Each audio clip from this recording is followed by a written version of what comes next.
most important about a museum is that it is in sync with a city and its culture, and it's also inviting to people. Art is very much a part of life, especially in India. Art is in the drape of your sari.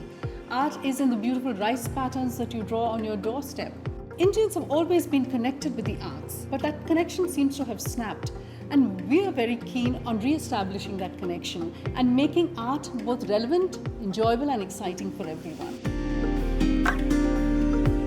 The map collection is unique because there's such diversity in the range of objects that it has. The nucleus of the collection comes from Abhishek Poddar, who is the founder of the museum.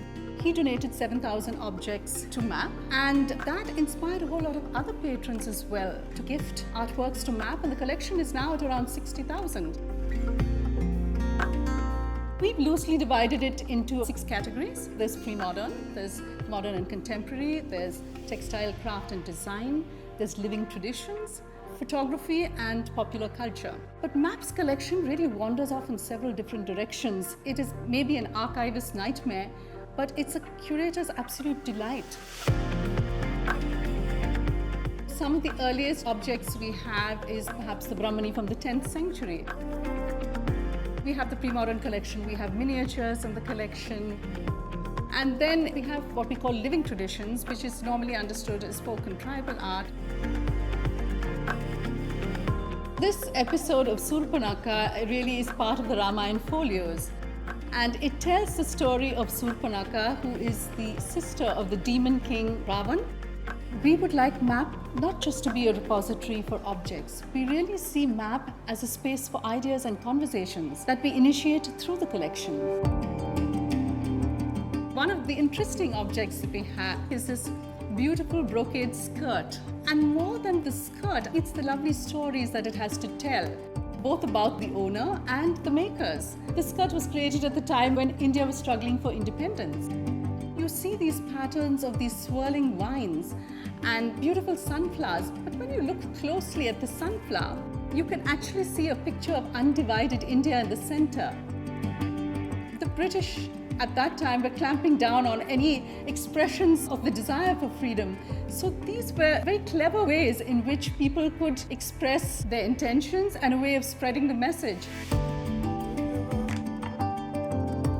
Reconstructing Venus would be very familiar to Western audiences because the artist Shantamani actually references the painting done by Botticelli, which shows the birth of Venus. Venus, who is the goddess of beauty and love. What she does is she just deconstructs the whole picture, and it's broken up into several pieces.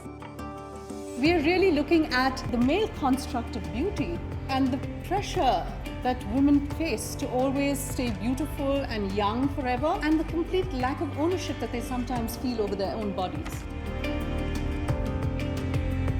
The largest holdings we have are of photography from the 19th century right up to contemporary times.